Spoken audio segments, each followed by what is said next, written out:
કેમ છો વિદ્યાર્થી મિત્રો? You all are welcome to YouTube channel Chetan classes. ધોરણ 9 નો 5મો યુનિટ રાણકી વાવ અને મસ્ત મજાની સ્ટોરી છે. અને બીજું, લગભગ આખો દિવસમાં આપણે જેટલા પણ રૂપિયા વાપરીએ છીએ અને જે કંઈ પણ વ્યવહારમાં આપણે પૈસા વાપરીએ છીએ એમાં 200, 500, 100, 50 જેની કંઈ પણ નોટ છે એ બધી જ નોટ માંથી સૌથી વધારે આપણે ઉપયોગ કરીએ છીએ એ રૂપિયા 100 ની નોટ છે. અને એ 100 ની નોટની અંદર તમને જે ચિત્ર આપેલું છે આ દેખાય છે ને એ છે રાણકી વાવ, ગુજરાતનું મસ્ત પ્રવાસન સ્થળ. યુનેસ્કોએ જેને વિશ્વની ધરોહર તરીકે નામ આપેલું છે એવી રાણકી વાવ વિશે મસ્ત મજાની અહીંયા આપણે જરૂરથી જાણવી જોઈએ અને યાદ રાખવી જોઈએ એવી મસ્ત મજાની સ્ટોરી છે. લર્ન કરીએ. રાણકી વાવ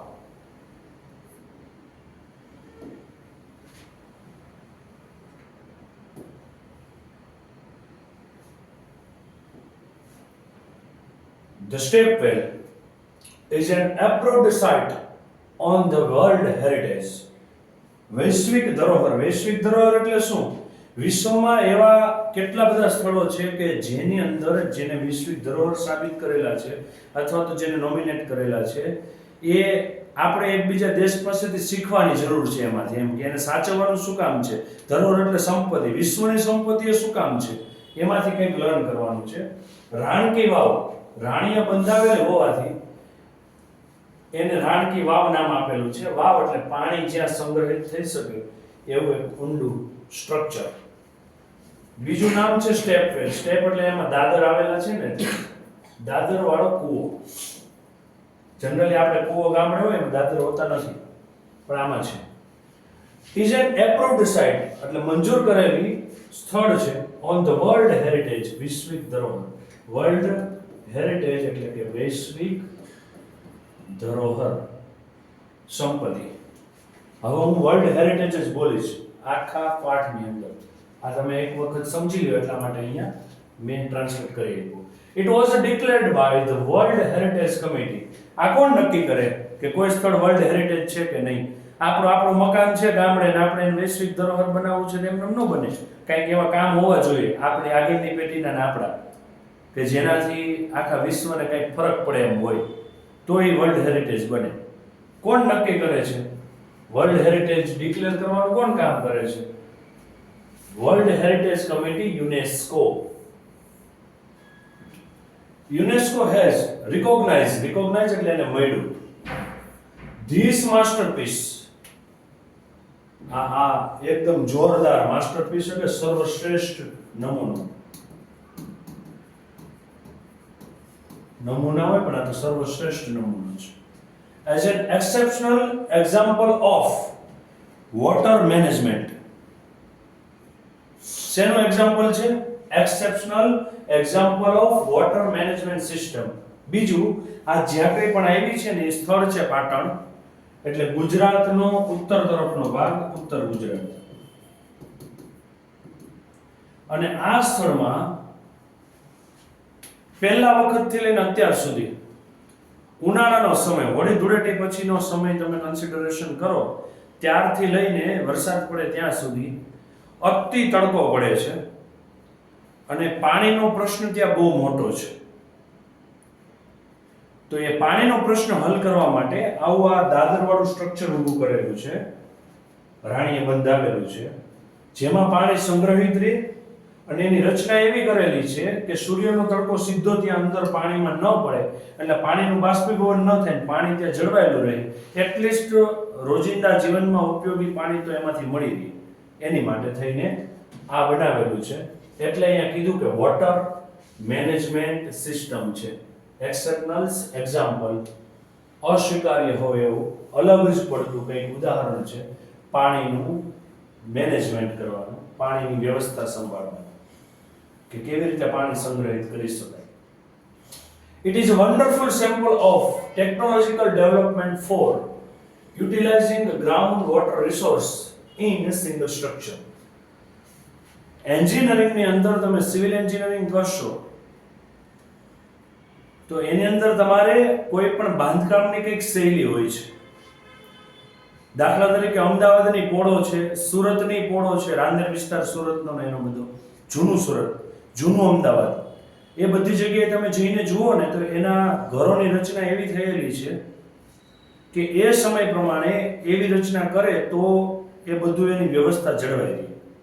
જેમ કે અમદાવાદની પોળોમાં આજની તારીખે પણ ત્યાં પાણીનું એવું વ્યવસ્થા કરેલી છે કે પાણી ઉનાળાના સિઝનમાં પણ ત્યાંથી ઘટતું નથી, પાણી સંગ્રહિત થાય છે. અત્યારે આપણે નવી સિસ્ટમ આવી ગઈ કે ધાબા ટેરેસનું પાણી જે છે આપણા ઘરની અંદર મોટો ટાંકો બનાવેલો હોય પાણીનો, એની અંદર આપણે વરસાદનું પાણી સંગ્રહિત કરીએ છીએ, રોજિંદા જીવનમાં ઉપયોગ કરીએ છીએ. તો અહીંયા પણ વન્ડરફુલ એક્ઝામ્પલ, એક અદ્ભુત સેમ્પલ છે ટેકનોલોજીકલ ડેવલપમેન્ટ. ટેકનોલોજીકલ એટલે શું? તકનીક. મન ફાવે એવું ઊભું કરી દીધું, મન ફાવે એવો વિકાસ કરી દીધો એવો નહીં, કંઈક જોઈ વિચારીને, એટલે શબ્દ આવ્યો છે ટેકનોલોજીકલ. ટેકનોલોજીકલ ડેવલપમેન્ટ ફોર યુટિલાઇઝિંગ એટલે ઉપયોગ કરવો. શેનો? ગ્રાઉન્ડ વોટર એટલે શું? જમીનની અંદર જે પાણી ઉતર્યું છે, આ સ્ટ્રક્ચર બનાવ્યું એટલે આમાં પાણી તો અંદર રહેવાનું છે. હવે એને કેમ જાળવી રાખવું? એ ખોટો વ્યય ન થઈ જાય, ખોટું એ પાણી વેસ્ટ ન જાય, એવું કંઈક ઊભું કરવા માટે એ ગ્રાઉન્ડ વોટર રિસોર્સ એટલે સ્ત્રોત, એ જમીની પાણીનો જે સ્ત્રોત છે એની માટે ઊભું કરેલું એક સિંગલ સ્ટ્રક્ચર જ છે. એક જ સ્ટ્રક્ચર, આમ જુદા જુદા ભેગા કરીને બધું ઊભું કર્યું છે એવું નથી. It is also unique insulation of breaking large space into smaller volume with artistic presentation. Unique એટલે અલગ જ હોય ને એવું. કેવું? આપણે એમ કહીએ ને યુનિક, મેં કપડાં પહેર્યા છે યુનિક છે, એમ કલર યુનિક છે, કોઈ ન હોય એવું. એટલે એવું નથી મેં તો પહેર્યા છે એવો કલર હોય બીજાને, સેલિબ્રિટી તો નથી એવું કંઈ, બરાબર છે. પણ એવી કોઈ વસ્તુ છે કે જે અલગ પડતી હોય બીજા કરતા, તો એને શું કહેવાશે? યુનિક. ઇલ્યુસ્ટ્રેશન ઇટ મીન્સ ચિત્રણ. અલગ જ કંઈક ચિત્રણ છે. શેનું? મોટી જગ્યા છે, આ કઈ નાની એવી જગ્યા નથી. યુટ્યુબ ની અંદર તમે સર્ચ કરશો ને રાણકી વાવ તો એનો મસ્ત મજાના વિડિયોઝ આપેલા છે, જોશો તો ખ્યાલ આવી જશે કે કેવું સ્ટ્રક્ચર છે. મોટી સ્પેસ છે, એને નાના નાના ભાગમાં ડિવાઈડ કરેલી છે. વોલ્યુમ એટલે કદ, નાના નાના ભાગમાં એને ડિવાઈડ કરી છે. Large space into smaller volume with artistic presentation. એમને ઊભું કરી દીધું, ચાર દિવાલ ઊભી કરી દીધી એવું નહીં. એ ઊભું કર્યું ને એમાં પાછો આર્ટ, કંઈક એમાં કળા દેખાતી હોય ને એવું એનું પ્રેઝન્ટેશન છે. વાવનું કળા કયા પ્રકારની? ચિત્રો ઊભા કર્યા છે, કંઈક ને કંઈક અંદર બધી વસ્તુઓ આપેલી છે. જોશો હમણાં આગળ છે જ. એમને ખાલી દિવાલો ઊભી કરી દેવાથી સ્ટ્રક્ચર ઊભું થઈ ગયું છે એવું નથી. વિચારો એ સમયના રાજાઓની બૌદ્ધિક ક્ષમતા અને જે વસ્તુ બનાવવી એમાં પણ આર્ટ ઊભું કરવું એ કંઈક બૌદ્ધિક ક્ષમતાનો પરિચય આપે છે. બુદ્ધિશાળીઓ હતા રાજાઓ. અને તમે કોઈ પણ વ્યક્તિને જોજો જે આર્ટિસ્ટિક પર્સન હશે ને એ આ દુનિયામાં સૌથી વધારે રૂપિયા કમાય છે. એક મજૂર 10-9 કલાક કામ કરે, એક શેઠ એટલું કામ કરે, પણ એક ચિત્ર પેઇન્ટિંગ કરનાર વ્યક્તિ 3 કલાક કામ કરીને કદાચ 30,000, 3 લાખ, 3 કરોડનું પેઇન્ટિંગ વેચે છે. મોનાલિસાનું પેઇન્ટિંગ સૌથી મોંઘું છે આ દુનિયામાં. આપણા દેશના જાણીતા ચિત્રકાર એમ.એફ. હુસૈન, જેની બર્થડે વડાપ્રધાન નરેન્દ્ર મોદીની બર્થડેની સાથે છે, દિવસ સરખો છે બંનેનો, 17 સપ્ટેમ્બર. એના ચિત્રો તમે જુઓ, બહુ મસ્ત મજાના છે. વિશ્વમાં એના કરોડો રૂપિયામાં ચિત્રો વેચાણા છે. તો આર્ટ તો બહુ મોંઘી વસ્તુ છે, ઓછા સમયમાં સૌથી વધુ રૂપિયા પ્રાપ્ત કરી શકાય છે. એટલે આર્ટિસ્ટિક પ્રેઝન્ટેશન છે. એમને ખાલી 4 દિવાલ ઊભી કરી દીધી એવું નથી. તમે જેમ નોટબુકના છેલ્લા પાને ચિત્રણ કરો છો ને તમારી જે આર્ટ અંદર રહેલી છે એ ત્યાં વ્યક્ત કરો છો, એ વ્યક્ત જ્યારે દુનિયાના સ્ટ્રક્ચર ઉપર થશે ત્યારે તમારું પણ નામ આવશે. રાણકી વાવ has great appeal two every observer. A appeal કરે છે દરેક એવરી ઓબ્ઝર્વર, દરેક જોનાર વ્યક્તિને. એમાં દરેક જોનાર વ્યક્તિને કંઈક એમ થાય, ના છે હો કંઈક આમાં, જેવી જેની વિચારસરણી, જેવી જેની નજર. ઓલો તારક મહેતામાં બાઘો કે ને જેઠાલાલ, જૈસે જિસકી સોચ, જૈસે જિસકી સોચ, એવું છે આ કે તમારી જે રાણકી વાવ છે એ ગ્રેટ અપીલ, આમ કંઈક ને કંઈક તમને આમ બતાવે છે કે નહીં આમાં કંઈક છે, જો તમને ગમે ને એવું કંઈક છે. દરેક વ્યક્તિને એમાંથી કંઈક નવું ગમે. કોઈ વ્યક્તિને એવું ન થાય કે આમાં આપણે અંદર ગયા અને પાછા બહાર નીકળ્યા અને ટાઈમ વેસ્ટ કર્યો, એવું નથી. દરેક વ્યક્તિ કે જે એની બૌદ્ધિક ક્ષમતા પ્રમાણે અંદર વસ્તુ જોવે છે તેને કંઈક ને કંઈક એમાંથી જાણવા મળે છે. એટલે દરેક ઓબ્ઝર્વર, એવરી ઓબ્ઝર્વર, દરેક જોનાર વ્યક્તિ. ઓકે, શું છે ઇતિહાસ જોઈએ.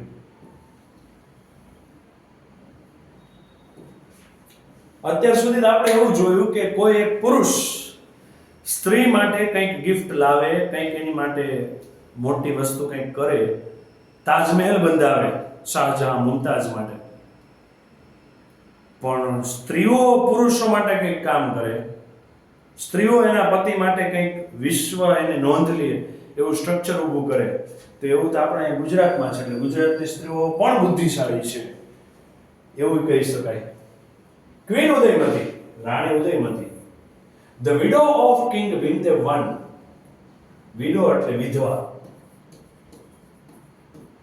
કિંગ ભીમદેવ I, ભીમદેવ એક નામનો જે રાજા થયો, એની રાણી જે ઉદયમતી હતી એને પોતાના પતિના યાદમાં આ વાવ, કન્સ્ટ્રક્ટેડ ધીસ વાવ, બંધાવેલી હતી. કન્સ્ટ્રક્ટેડ એટલે બંધાવવું.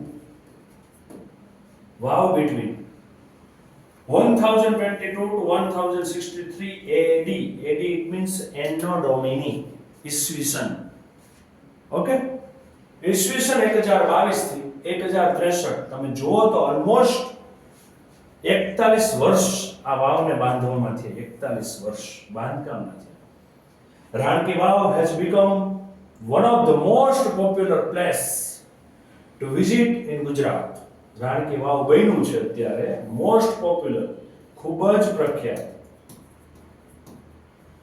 પોપ્યુલર એટલે પ્રખ્યાત, પ્લેસ એટલે સ્થળ. ટુ વિઝિટ ઇન ગુજરાત, ગુજરાતમાં મુલાકાત લઈ શકાય, ફરવા જઈ શકાય, કંઈક જાણવા માટેનું કોઈ સ્થળ હોય એમાં રાણકી વાવ ખૂબ જ પ્રખ્યાત છે. બીજું વિદ્યાર્થી મિત્રો, તમને નિબંધ પૂછાય છે. Place to visit, a visit to place, કોઈ એક સ્થળની મુલાકાત, અને એમાં તમે જાણેલું, તમે જોયેલું કોઈ સ્થળ વિશે તમારે એસે લખવાનું હોય તો અહીંયા તો તમને રાણકી વાવ વિશે આપેલું છે, આના ઉપરથી તમે પણ લખી શકશો. બહુ મસ્ત મજાની સ્ટોરી છે, લર્ન કરતા જજો સાથે સાથે. કિંગ ભીમદેવ I, એ રાજા જે ભીમદેવ હતો પહેલો, belong to the Solanki dynasty of Ahilwad Patan. Solanki વંશ, ડેસ્ટિની એટલે વંશ, સોલંકી વંશનો આહિલવાડ પાટણ. એ પાટણ પહેલા ઓળખાતું હતું શેના નામે? આહિલવાડ પાટણ. અને રાણકી વાવ સિવાય પાટણનું પ્રખ્યાત છે પાટણના પટોળા. ગરબા ચાલે છે, છેલાજી રે મારી સાટુ પાટણથી પટોળા મોંઘે લાવજો. હા, એટલા માટે કામે જાય છેલાજી તમારા. ઓકે, તો એ રાજા ભીમદેવ છે, એ આહિલવાડ પાટણના સોલંકી વંશનો રાજા હતો. એને બંધાવવાની શરૂઆત કરી હતી, પણ after his death Udayamati took a project for solving the problem of water scarcity faced by the people of Patan. પણ ઉદયમતીએ શું કર્યું? એ પ્રોજેક્ટ પોતાના હાથમાં લીધો. શા માટે? To solving the problem of water scarcity. Scarcity એટલે અછત, પાણીની અછત કે જે પાટણના લોકો અનુભવતા હતા, એ દૂર કરવા માટે, એ સોલ્વ કરવા માટે રાણી ઉદયમતીએ આ વાવ બંધાવી. અનફોર્ચ્યુનેટલી, અફસોસ, કમનસીબ, તમે પેલું ઓઇલ તેલ આવે છે ને, ફોર્ચ્યુન તેલ, એનો અર્થ શું થાય ખબર? આ દુનિયામાં જેટલી મોટી કંપનીઓ છે ને એના નામનો મિનિંગ યાદ રહી જાય ને તો ઓલમોસ્ટ ઇંગ્લિશ તમને ઈઝી થઈ જાય એમ છે. ફોર્ચ્યુનેટ, ફોર્ચ્યુન તેલ આવે. ફોર્ચ્યુન એટલે જે નસીબદાર હોય ને, ફોર્ચ્યુનર કાર આવે, નસીબદાર, ફોર્ચ્યુન એટલે નસીબ થાય, અનફોર્ચ્યુનેટ એટલે કમ નસીબ થાય. પણ કમ નસીબી એ કે ક્વીન ઓલ્સો ડાઈડ, રાણી પણ મરી ગઈ. ડાઈડ એટલે મરી ગઈ. Before the completion of the structure, before એટલે પહેલા, આ સ્ટ્રક્ચર પૂરું થાય, બાંધકામ થઈ જાય એ પહેલા તો રાણી મરી ગઈ. In the world of architecture, આ આર્કિટેક્ચરની દુનિયામાં, હર બ્યુટીફુલ આઈડિયા, એ રાણીનો જે આ સુંદર વિચાર છે, હેઝ રિસીવ્ડ ઇમન્સ એપ્રિસિએશન્સ, ઇમન્સ એટલે ખૂબ જ વખાણ થયા છે, ખૂબ જ એના વખાણ થયા છે આ રાણીના આઈડિયાના. નેક્સ્ટ,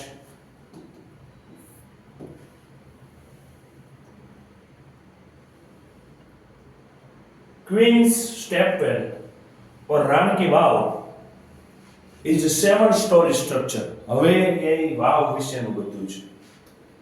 ક્વીન સ્ટેપવેલ, રાણીની આ દાદર કૂવો જે સ્ટેપવેલ છે, અથવા તો જેને આપણે રાણ કી વાવ કહીએ છીએ, is a 7-story structure. સ્ટોરીડ એટલે માળ, 7 માળનું આ બાંધકામ છે. The east facing, જો આ શબ્દ બહુ મસ્ત આવ્યો છે.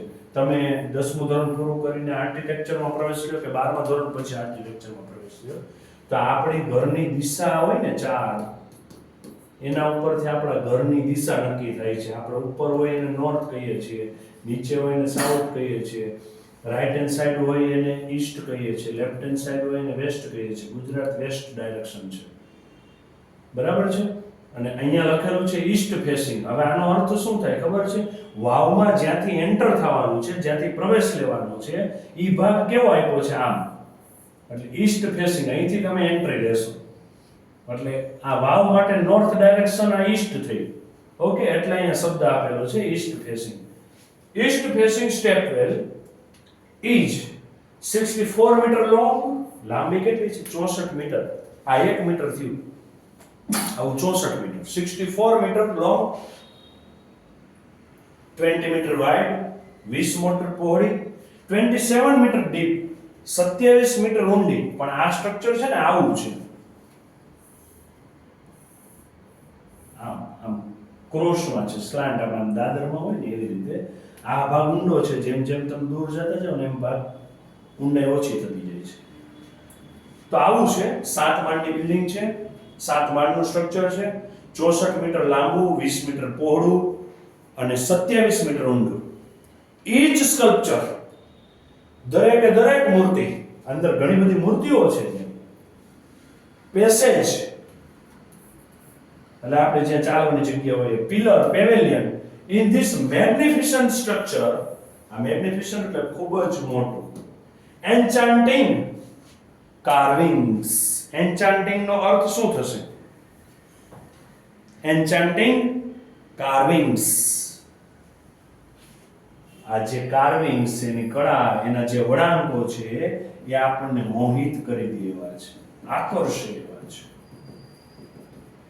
આકર્ષે એવા છે. આપણે એમ થાય કે ના. અને ત્યારે તો એ લોકો તો પથ્થર ઉપર કારીગરો છીણીને હથોડી લઈને કામ કરતા હતા. અત્યારની જેવી મશીનરી નથી. અને આપણે બોલ પેન કે પરિકર હોય તો ગોળ સરખું ન થતું હોય. આ લોકોએ તો પથ્થરમાં આવી મૂર્તિઓ બની, એટલે આપણને આકર્ષિત કરે છે carvings. On this side of wall, એની જે ફરતી બાજુની દિવાલો છે, ત્યાં અરાઉન્ડ 800 સ્કલ્પચર. અત્યારે 800 જેટલી મૂર્તિઓ છે, નાની નાની સ્કલ્પચર. 800 મૂર્તિઓ દિવાલની ફરતે. બોલો, 800 અત્યારે છે, તો પહેલા વધારે હતી. હા, there are nearly 400 big sculpture of different god and goddess in the wow at present. 800 જેટલા સ્કલ્પચર છે, એમાંથી 400 જેટલી તો કેની મૂર્તિઓ છે? દેવી અને દેવતાઓની. ગોડ એટલે દેવતાઓ, ગોડેસ એટલે દેવીઓ. દેવી દેવતાઓની મૂર્તિઓ છે. અત્યારે પણ 400 જેટલી છે. This number would have been many more in the past. આ સંખ્યા, આ નંબર એટલે સંખ્યા, ઘણી જ વધારે હતી ભૂતકાળમાં, જ્યારે એનું ઓરિજિનલ સ્ટ્રક્ચર હતું ત્યારે.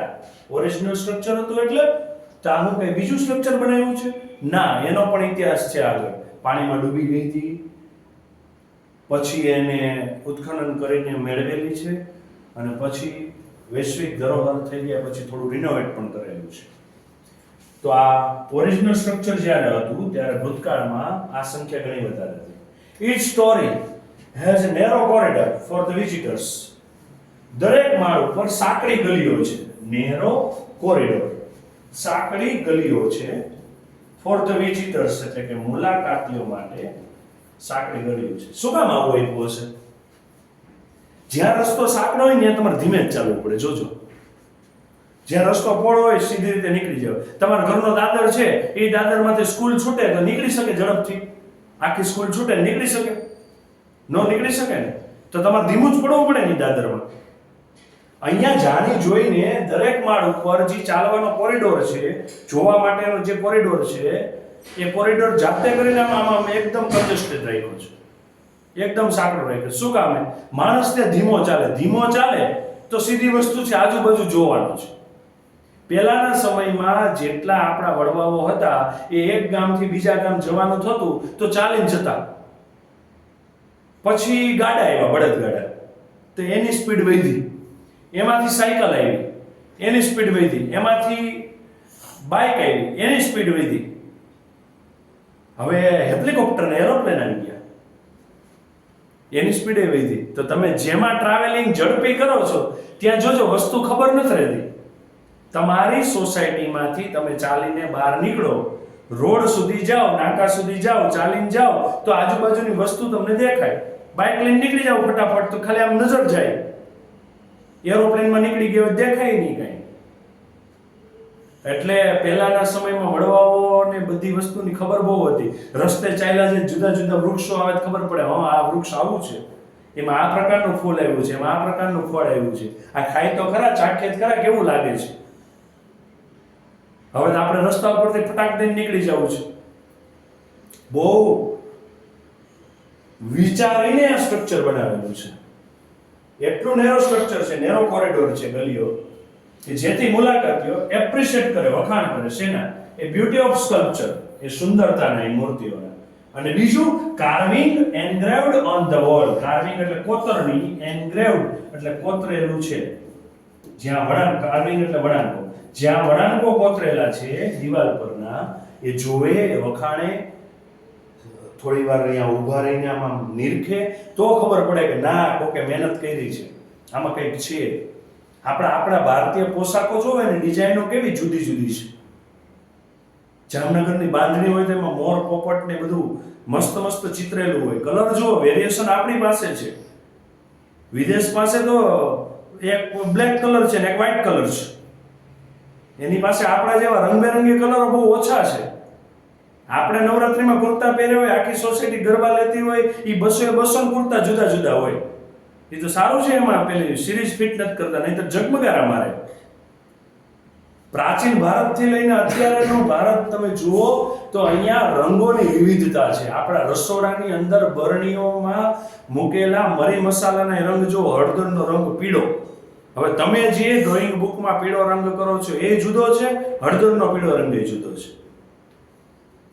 ચટણીનો લાલ રંગ, તમે જે લાલ રંગ ડ્રોઈંગમાં કરો છો એ જુદો છે, ચટણીનો લાલ રંગ જુદો છે, કંકુનો લાલ રંગ જુદો છે, બાંધણીનો લાલ રંગ જુદો છે. રંગોમાં આટલું વૈવિધ્ય છે આપણી પાસે, એટલે ભારત મહાન છે. આપણા ફૂડ જુઓ, એની અંદર વિવિધતાઓ છે. તમે રાજસ્થાન સાઈડ ફરવા જશો ને તો ત્યાં જયપુરની અંદર જેટલા કિલ્લાઓ છે એમાં મોટે ભાગે તમને શાકભાજી, ફળ, ફ્રૂટના છાલ, રંગોમાંથી, છાલમાંથી જે રંગ નીકળે ને એ રંગોની પ્રિન્ટ કરેલી છે ત્યાં દિવાલ ઉપર. એટલું અદ્ભુત સ્કલ્પચર બનાવેલા છે ત્યાં પણ, હજી આજે જોવા મળે છે. એટલે રંગોનું વૈવિધ્ય છે, આપણા પોશાકોનું વૈવિધ્ય છે, આપણા ખોરાકોનું વૈવિધ્ય છે. અને ભારત પાસે આટલું વૈવિધ્ય છે એટલે તો આપણે કંટાળો બહુ નથી આવતો. તમે એકનો એક યુનિફોર્મ રોજ પહેરીને જાઓ છો તો કેવા કંટાળી જાઓ છો. એને બદલે રોજ રંગબેરંગી કપડાં હોય કેવા તમે કલરફુલ લાગો, બાગમાં ઉગેલા બગીચાના ફૂલ જેવા લાગો ને તમે. તમારી ઈચ્છા તો ઈ જ છે. તો અહીંયા એ સ્કલ્પચર બ્યુટી પણ મળે છે અને એ જે કોતરણી છે લોકો જોવે એની માટે કોરિડોર સાંકળો રાખ્યો છે. Even the pillars of the વાવ are not exception to it. ખાલી દિવાલ ઉપર જ નહીં, પિલર ઉપર પણ કાર્વિંગ કરેલું છે. આપણે કોઈ પણ મંદિરે જઈએ, સ્વામિનારાયણ મંદિર છે, ખોડલધામ મંદિર છે, જેટલા કંઈ જૂના મંદિરો છે, મોઢેરાનું સૂર્ય મંદિર છે, બધામાં પિલર પર પણ કોતરણી જોવા મળે છે. નવા બનાવે છે એમાં મશીનરી આવી ગઈ. હવે તમે કમાન્ડ આપી દો, ફટ કરીને પથ્થર એને ઈ જ આકારમાં કાપીને આપી દે તમને. પણ જેને છીણીને હથોડી લઈને 41 વર્ષ સુધી જે સ્ટ્રક્ચર બનાવ્યું હોય એ કેટલું વિચારીને બનાવ્યું. એટલે ડ્રોઈંગ સબ્જેક્ટ ભણવામાં આવે છે અને આપણે ઓપ્શનમાં કાઢી નાખીએ. જેનું ડ્રોઈંગ નથી સુધરતું એના અક્ષર નથી સુધરતા. They display splendid artistic marvel on the stone. Splendid નામ સાંભળ્યું? સ્પ્લેન્ડર ગાડી, બાઇક. એ સ્પ્લેન્ડર ને નામ કેમ સ્પ્લેન્ડર આપ્યું? મિનિંગ શું થાય એનો? ભવ્ય, આમ જોરદાર, એના જેવી ગાડી ને એમ. પછી ભલે આપણે બીજી લીધી હોય પણ એની કંપનીએ તો જો નામ કેવું રાખ્યું? સ્પ્લેન્ડર, ભવ્ય. અહીંયા છે સ્પ્લેન્ડિડ એટલે ભવ્ય. આર્ટિસ્ટિક માર્વેલ, માર્વેલ એટલે નમૂનો, અદ્વિતીય નમૂનો, જેની સાથે કોઈની કમ્પેરિઝન ન થઈ શકે. માર્વેલ સ્ટુડિયોના પિક્ચર આવે અજાયબી. માર્વેલ્સ જેટલા હોલિવૂડ મૂવી બને છે ને એમાં મોટે ભાગે કામ માર્વેલ સ્ટુડિયોઝનું જ છે. એ સ્ટુડિયોનું નામ માર્વેલ એટલે છે, માર્વેલનો અર્થ એક થાય અજાયબી. આપણે કહીએ ને તાજમહેલ વિશ્વની 8 અજાયબીઓમાંથી એક છે. અજાયબી એમ જેવું બીજું કાંઈ ન જોવા મળે, ચીનની દિવાલ એ બધું. તો અહીંયા પણ જે ડિસ્પ્લે એ દર્શાવે છે, શું દર્શાવે છે? એક ભવ્ય artistic marvel on the stone. Splendid artistic marvel on the stone. પથ્થરો ઉપર અતિ ભવ્ય કળા કારીગરી, આર્ટિસ્ટિક એટલે કળા કારીગરી નો અદ્વિતીય નમૂનો છે. બીજા ભાષામાં કહીએ તો અજાયબી છે. In fact, wow is solely dedicated to Vishnu. આપણે ત્યાં દેવતાઓ કેટલા છે? ભગવાન ગાયમાં 33 કરોડ દેવતા છે. વ્યવસ્થિત પ્રાર્થના કરો ને તો એકાદ તો આવે જ તમને હેલ્પ કરવા. એટલા તો ભગવાન છે. વિદેશ પાસે ભગવાન એક છે, બધા પાસે ક્યાં સુધી પહોંચે? એટલે એ લોકોને ખબર છે કે આપણે જ મહેનત કરવાની છે, કોઈ નહીં. આપણી પાસે ત્યાં ઈશ્વરમાં કેટલી બધી આમ ચોઈસ છે. જોવો જ ખરા. એ કે આ ભગવાનને માનતા હતા, એને મને પરીક્ષામાં બહુ સારું ન કર્યું, હવે નથી માનવું, બીજા ત્યાં જાઓ. This vow is solely dedicated to Vishnu. Solely, solo travel. નામ સાંભળ્યું છે? Solely, solo travel. Solo travel it means એકલું જે ફરે ને, એકલતા હોય ને વ્યક્તિ, એને સોલો ટ્રાવેલ કહેવાય. અહીંયા એક વાવ તો ખાલી વિષ્ણુને જ ડેડિકેટેડ છે, ભગવાન વિષ્ણુને.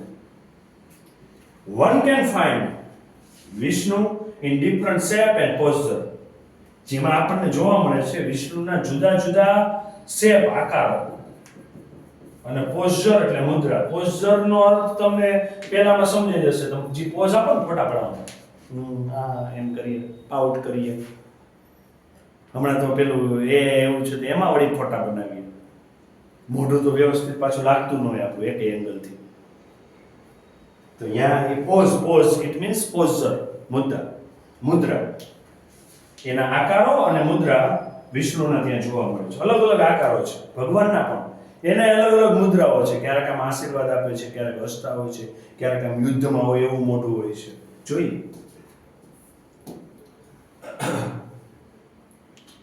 આફ્ટર વિષ્ણુ, ભગવાન વિષ્ણુ પછી next important statue ease of Parvati. બીજું ઇમ્પોર્ટન્ટ સ્ટેચ્યુ કોનું છે? માં પાર્વતીનું છે. બાણાસુર રાક્ષસની દીકરી ઉષાના લગ્ન કૃષ્ણના દીકરા અનિરુદ્ધ સાથે થયા હતા. એ ઉષા ગરબા શીખવા માટે માં પાર્વતી પાસે જતી. ભગવાન કૃષ્ણના દીકરા સાથે એના લગ્ન થયા. સસરા પણ રાસ રમે. એ ઉષાને પણ રાસ રમવાનો શોખ. સસરા અને વહુ બંને રાસ રમે એવું કુટુંબ છે ભગવાન કૃષ્ણનું. એ માં પાર્વતી પાસે ગરબા શીખા છે. તે માં પાર્વતીની પણ વિષ્ણુ પછી સૌથી વધારે મૂર્તિઓ ત્યાં જોવા મળે છે. નિયરલી 15 ગેલેરીઝ, 15 ગેલેરી છે કેની? માં પાર્વતીના સ્કલ્પચરની મૂર્તિઓની. એમાં પાર્વતીનું બીજું એક નામ છે ગૌરી. આપણે ગૌરી વ્રત કહીએ ને, ભગવાન શંકરને પામવા માટે એને બહુ તપ કર્યું હતું, ત્યારે ભગવાન શંકર મળ્યા હતા.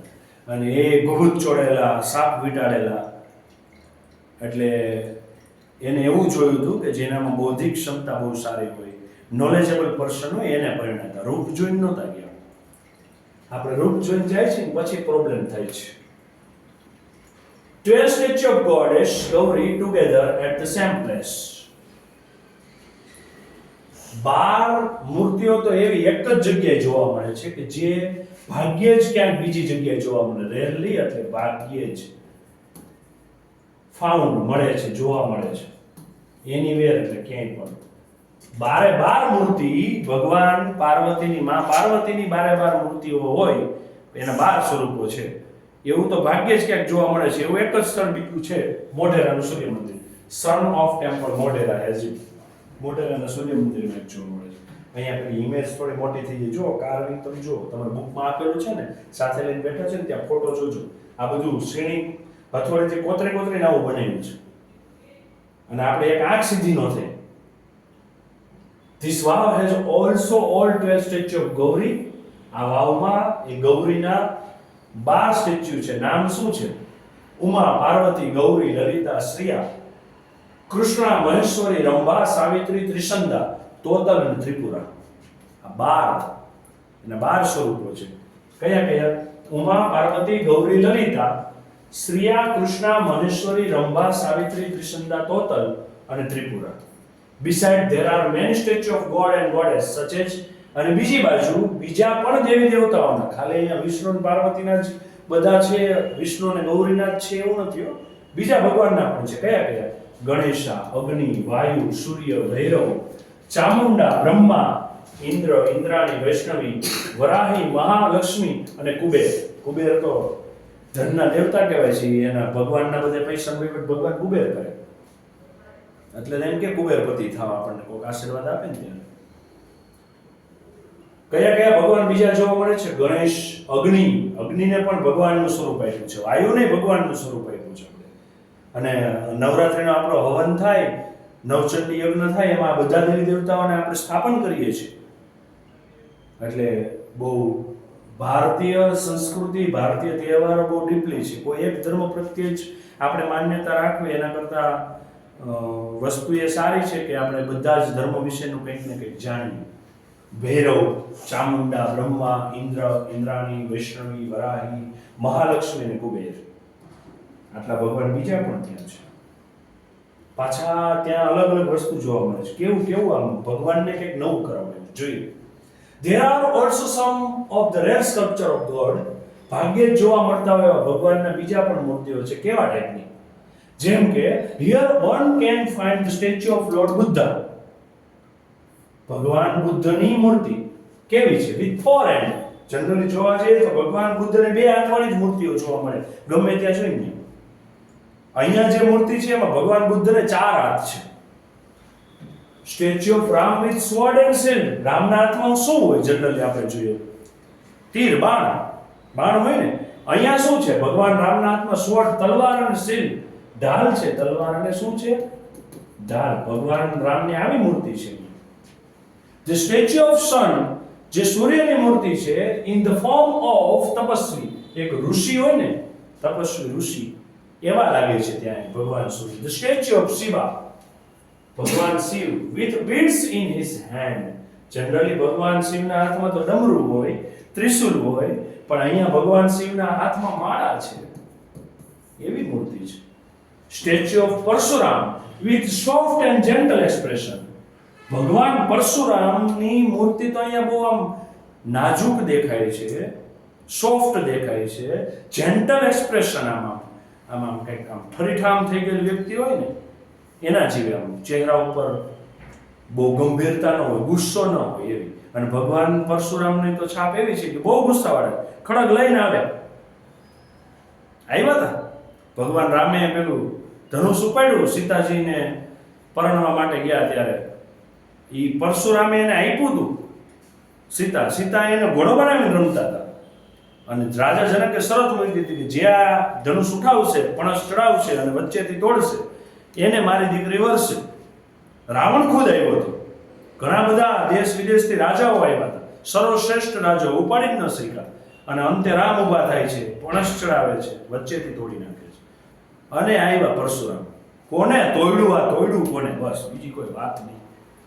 એવું આમાં અતિ ગુસ્સાવાળો ચહેરો છે. પણ એની સામે એના કમ્પેરમાં તમે જોવા જાઓ ને તો અહીંયા પરશુરામની ઇમેજ, એનું જે સ્ટેચ્યુ છે તો સોફ્ટ અને જેન્ટલ છે, rather having hard and strand look. સખત ને આમ ગુસ્સાવાળો ચહેરો હોય ને એના કમ્પેરમાં તો અહીંયા બહુ સોફ્ટ દેખાય છે.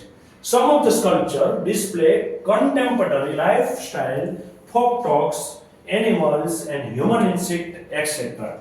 Contemporary એટલે શું? સમકાલીન, એ જે તે સમયનું. બીજા એવા પણ સ્કલ્પચર છે કે જ્યાં જે તે સમયની લાઈફસ્ટાઈલ, આપણે આપણા દાદા બા દાદા કપડાં પહેરે એ જુઓ, એના વડવાઓ જે કપડાં પહેરતા તે જુદા છે, એની રહેણી કેણી જુદી છે, એના ખોરાક જુદા છે. પછી આપણા પપ્પાના એના કંઈક જુદા છે, આપણા જુદા છે, આપણી આવતી પેઢીના કંઈક જુદા હશે. તો આ જે તે સમયનું કન્ટેમ્પરરી લાઈફ એટલે સમકાલીન, જે તે સમયનું. ત્યાંની લાઈફસ્ટાઈલ એટલે જીવન ધોરણ. ફોક ટોક્સ એટલે લોકવાતો, ઓલા ડાયરામાં જે લોકવાતો હોય ને એનું લઢણ હોય સ્પેશિયલ. તમે સુરતી ભાષા બોલે એ જુદું હોય, કાઠિયાવાડીમાં બોલે એ જુદું હોય, ચરોતરી ભાષા બોલે એ જુદી હોય, પાટણ બાજુ બોલાતી ભાષા જુદી હોય, કચ્છી ભાષા જુદી હોય, એના બધાના પહેરવેશ જુદા છે. બાર ગાવે બોલી બદલાઈ જાય એવી કહેવત છે. અને અહીંયા પણ તમને એવું જોવા મળે છે, લોકવાતો ત્યાં જોવા મળે છે, એની પરંપરાઓ જોવા મળે છે. એ સમયના ત્યાંના પ્રાણીઓ, આપણે કૂતરું કેમ આપણું પાલતુ પ્રાણી છે, આપણે ગામડે જઈએ તો આપણે ડેલી કૂતરું રાખ્યું જ હોય જ. એન્ડ હ્યુમન ઇન્સ્ટિંક્ટ અને લોકોની કંઈક વાતચીતો છે. તે રિવલ આર્ટિસ્ટિક વિઝન, જે દર્શાવે છે એક આર્ટિસ્ટિક કળાત્મક નજર, યુનિક ઇમેજિનેશન, અલગ જ વિચારવું સ્કલ્પચર વિશે. લોકોના હાવભાવ અહીંયા ઉતારવા એટલે there are nearly 300 statue of અપ્સરા. અહીંયા તો અપ્સરા છે 300 જેટલી તો અપ્સરાની મૂર્તિઓ છે. અને ઈ પાછી મૂર્તિઓ કેવી? Sculpture present vast range. Vast એટલે ખૂબ જ મોટી, વાસ્ટ એટલે નામ તો પોળું થાય પણ મોટી સંખ્યામાં જોવા મળતી હોય. ઇમોશન્સ, લાગણીઓ, ફિલિંગ્સ. ઇમોશન્સ એટલે હાવભાવ, લાગણીઓ. On the faces of the apsara. અપ્સરાના મોઢા ઉપર જોવા મળતા કંઈક હાવભાવ, લાગણીઓ. તમે આપણે જૂની બધી પેલી સિરિયલ્સો જોઈએ ને, રામાયણ મહાભારત, એમાં અપ્સરાઓ હોય, એના ચહેરાઓ જુદા જુદા હોય, એની એક્ટિવિટીઝ જુદી જુદી હોય. એવું અહીંયા જોવા મળે છે. એવા તો કેટલા બધા સ્કલ્પચર છે, 300 જેટલા. વિચારો, જુદા જુદા હાવભાવ વાળા, મોઢું કંઈક જુદું જુદું લાગે એવું. એ કે સાહેબ તો અમે દોરીને તો અમારે જુદું જુદું લાગે એવું નહીં. આમાં આર્ટિસ્ટિક છે, કંઈક કળા છે અંદર. They display a variety of different moods and situations. એના જુદા જુદા મૂડ અને જુદા જુદી પરિસ્થિતિ બતાવે છે. એને કંઈક રાજાએ ખુશ થઈને આમ કંઈક હાર આપી દીધો હોય સોનાનો, તો એ કેટલી હસતી હોય. રાજ દરબારમાં એને આમ ડાન્સ કરવા માટે બોલાવી અપ્સરાઓને, તો એના અંતરની ખુશી કેવી હોય, એના હાવભાવ કેવા હોય, એ નૃત્ય કરે ત્યારે કેવી લાગે, એ પાણી ભરવા જાય ત્યારે કેવી લાગે, એ કોઈનો શૃંગાર કરે છે ત્યારે કેવી લાગે છે, એવા હાવભાવ. અને પાછું ત્યાંય મેકઅપ હતા એ સમયમાં. વિચારજો, હમણાં આવશે. Most of them present Vishnu in his 10 different અવતાર. અહીંયા 10 જેટલા તો 10 જેટલા તો અવતાર ભગવાન વિષ્ણુના છે. અને આપણે કહીએ છીએ ને કે અલગ અલગ અવતાર પછી હવે જે ભગવાન અવતાર લેશે એ કલ્કી અવતાર હશે. Most attractive sculpture of those, એમાંથી જે આમ સૌથી એટ્રેક્ટિવ, આકર્ષિત થઈ જાય એવા સ્ટ્રક્ચર હોય ને તો વરાહ, પેલો આમ નાકવાળો ભાગ છે ને એના ઉપર પૃથ્વી ઉચકી લે છે ભગવાને. વામન સ્વરૂપ, ભગવાન વામન સ્વરૂપ બનીને આવ્યા. બલિરાજાએ યજ્ઞ કર્યો વિશ્વમાં આમ સ્થાપિત થઈ જવા માટે, એ જ પોતે સર્વે સર્વા છે એવું. તો ભગવાન વામન સ્વરૂપ લઈને આવ્યા, બ્રાહ્મણોને દાન દેતા હતા. બ્રાહ્મણ સ્વરૂપ, નાનો એવા છોકરા, બાળ સ્વરૂપ હતું. બલિરાજાએ કીધું માગો શું જોઈએ? ભગવાન કે 3 ડગલા જમીન. કે બસ 3 ડગલા જમીન? અરે 3 ડગલામાં શું થાય, તમારે માગી લ્યો, જે જોતું એ આપું, હું તૈયાર છું. ભગવાન કે 3 ડગલા જમીન એક બહુ છે. તો એ કે લઈ જાઓ તમારે જ્યાંથી જોતા હોય 3 ડગલા. પહેલું ડગલું મૂક્યું તો પૃથ્વી માપી લીધી. આ એ વાત તો વામન થઈ, સ્વરૂપ વિશાળ હતું. એક પગલું મૂક્યું તો આખી પૃથ્વી મપાઈ ગઈ. બીજું પગલું મૂક્યું તો પાતાળ મપાઈ ગયું. હવે કે બધું મપાઈ ગયું, બોલ બલિરાજા ત્રીજું પગલું ક્યાં મૂકવું? ત્યારે બલિરાજા ધીમો પડ્યો એ કે હવે મારા માથા ઉપર મૂકો ત્રીજું ડગલું. ભગવાને માથા ઉપર મૂક્યું ને પાતાળમાં ધકેલી દીધો. એ વામન અવતાર છે. નરસિંહ અવતાર નર અને સિંહનું પ્રહલાદને બચાવવા માટે આવે છે. હિરણ્યકશ્યપને મારે છે. એને કીધું કે દિવસે ન મરું, રાતે ન મરું, ઘરમાં ન મરું, ઘરની બહાર ન મરું, મનુષ્યથી ન મરું, પ્રાણીથી ન મરું, એવું વરદાન આપો. ભગવાને કીધું તથાસ્તુ. ભગવાન કે દિવસે ન મરે, રાતે ન મરે, સંધ્યા ટાણે મારો. નો દિવસ કહેવાય, નો રાત કહેવાય. ઘરમાં નો મારો, બહાર નો મારો, ઉમરે મારું. નો ઈ ઘર કહેવાય, નો બહાર કહેવાય. નો તને માણસ મારે, ના તને પ્રાણી મારે. માણસ અને પ્રાણી બે ભેગા છે એવો નૃસિંહ અવતાર લીધો અને ભગવાને એનો વધ કર્યો. રામ કલ્કી અવતાર, જે હવે ભગવાન લેશે કળિયુગમાં, અને એક અવતાર છે મહિષાસુર મર્દિની. મહિષાસુરને મારે છે. આપણે નવરાત્રિમાં તો એની પાછળનું લોકવાયકા તો એ જ છે ને, નવરાત્રિ રમવા માટે. અપ્સરા વિથ 16 ડિફરન્ટ મેકઅપ સ્ટાઇલ. ઓહો, એમાં 16 જેટલી તો મેકઅપ સ્ટાઇલ બતાવી છે. કોતરી 16 જેટલી તો મેકઅપની સ્ટાઇલ, કે આવો મેકઅપ, આવો ફાઉન્ડેશન કરો, અને તમે પેલું હું કરો, બીજું બ્લીચ કરો ને એવું બધું. બરાબર છે. એ બધી એવા તો 16 પ્રકારના તો મેકઅપ સ્ટાઇલ બતાવી છે, કોતરેલી. Grace of this unmatched structure. હા, કોઈની સાથે કમ્પેરિઝન ન કરી શકાય. ચિત્રમાં કે કોઈ મૂર્તિમાં કેમ ઊભા કરવા 16 ડિફરન્ટ જુદા જુદા મેકઅપ, અને એ પાછા બધા એક જ સરખા લાગતા. પથ્થરમાં કઈ રંગબેરંગી તો નથી. The step well also focuses on the holiness of water. આ સ્ટેપ વેલ બીજું પણ ક્યાં ધ્યાન કેન્દ્રિત કરતું હતું? ફોકસ એટલે ધ્યાન કેન્દ્રિત કરવું. હોલીનેસ એટલે પવિત્રતા, પાણીની પવિત્રતા જળવાઈ. આપણે પાણીની દેવતાઓ માન્યા છે, નદીઓને મા સ્વરૂપ માની છે. એવું કહેવાય છે કે ગંગા, યમુના, સરસ્વતી, સિંધુ, કાવેરી, નર્મદે, ગોદાવરી, 7 નદીઓ મારા નાવાના પાણીમાં ભેગી થાવ. એવું આપણે સ્નાન કરવા જઈએ ને ત્યારે આ બોલવાનું હોય છે.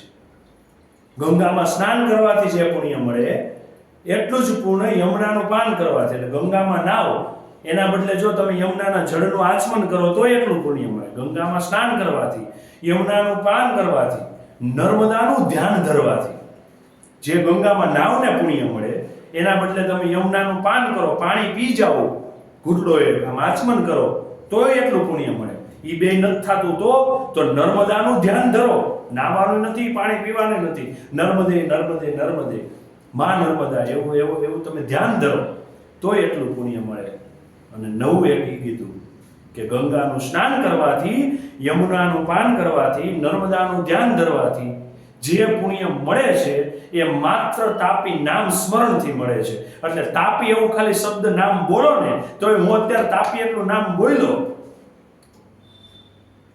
તો મને ગંગામાં નાહ્યો હોય ને એટલું પુણ્ય મળી ગયું. યમુનાનું પાણી પીધું હોય ને, આચમન કર્યું હોય જળ, એટલું પુણ્ય મળી ગયું.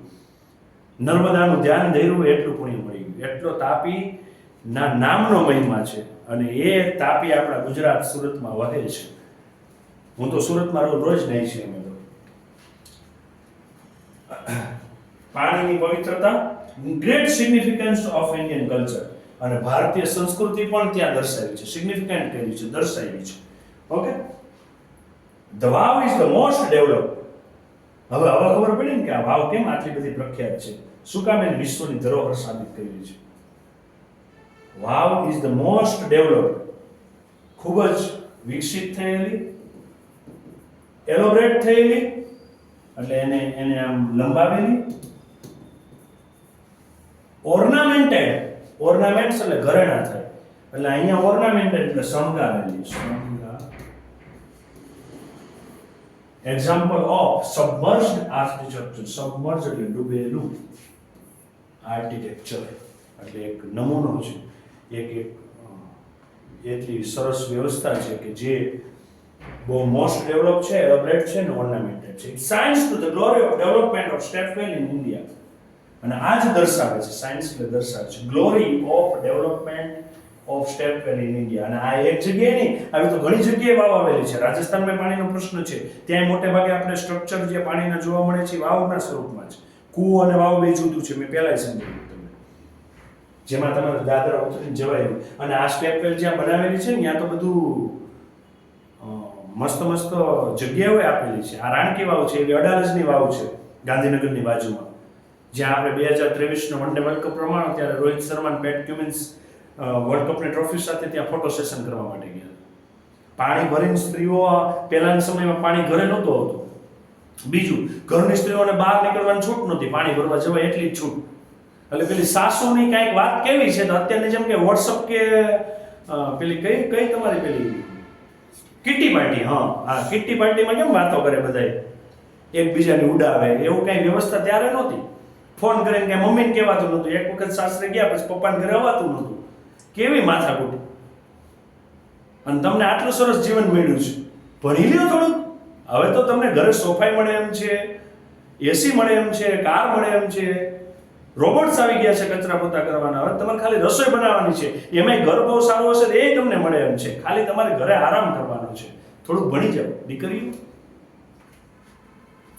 તો એ જે સ્ત્રીઓ પાણી ભરવા જતી ત્યારે મોકો મળે ખાલી વાતચીત કરવાનો. બધી ગામની સ્ત્રીઓ ભેગી થઈ હોય ફળિયાની, સાસુમાના પગ જતા રહ્યા, ગોઠણમાંથી ઢાંકણી ખસી ગયો એટલે એ ન આવે.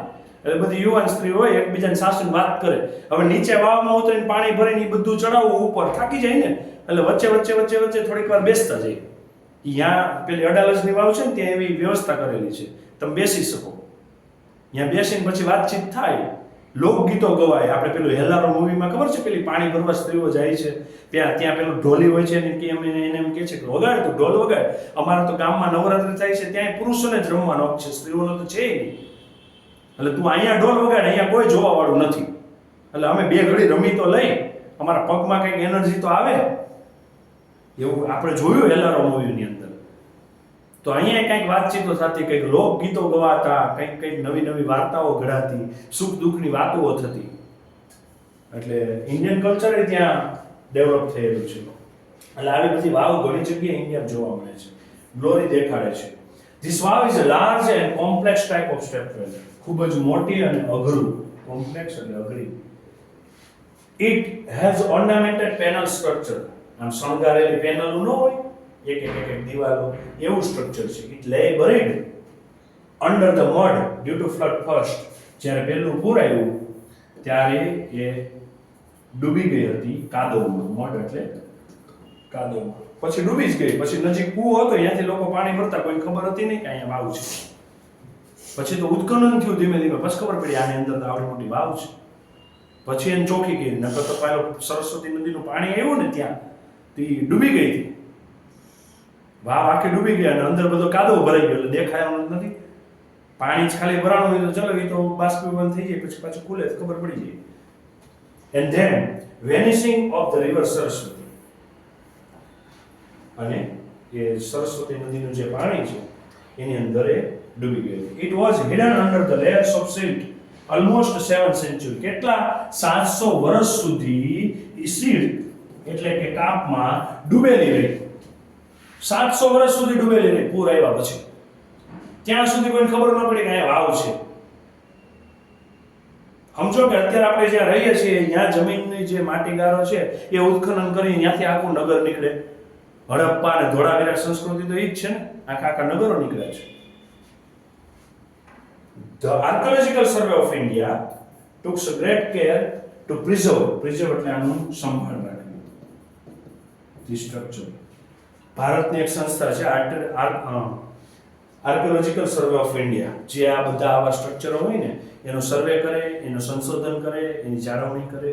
આ એક આખી સંસ્થા છે, એમાં તમને નોકરી મળે છે. એની માટે ભણવું પડે છે architecture. In February 2030, ASI nominated this wow for the World Heritage Site. આ ભારતીય સંસ્થાએ વર્લ્ડ હેરિટેજ સાઇટ બને એ માટે એને નોમિનેશન કર્યું. પેલા નોમિનેશન તો કરવું પડે, ઓલા આપણે એવોર્ડ હોય એમાં ખબર છે આવે કે આટલા એવોર્ડ નોમિનેટ થયા છે, એમાંથી કોણ જીતું એમ. With the excellent team work, અને એ આખી ટીમનું ખૂબ જ જોરદાર કામ થયું. કોનું એએસઆઈ ને સ્ટેટ ગવર્મેન્ટ, ત્યારે મોદી સાહેબ વડાપ્રધાન હતા, મુખ્યમંત્રી હતા ગુજરાતના. આ એ સમયની વાત છે. અને 2013માં ફેબ્રુઆરી 2013માં નોમિનેટ કરાયું અને 2014માં યુનેસ્કો દ્વારા એને વર્લ્ડ હેરિટેજ સાઇટ તરીકે નોમિનેટ કરવામાં આવી. આ છે આપણી રાણકી વાવ, જેનો ફોટો 100 રૂપિયાની નોટની અંદર છે. સૌથી વધુ આપણે ચલણમાં 100 રૂપિયાની નોટ વાપરીએ છીએ. અને આવી કંઈક સ્ટોરી હતી રાણકી વાવની.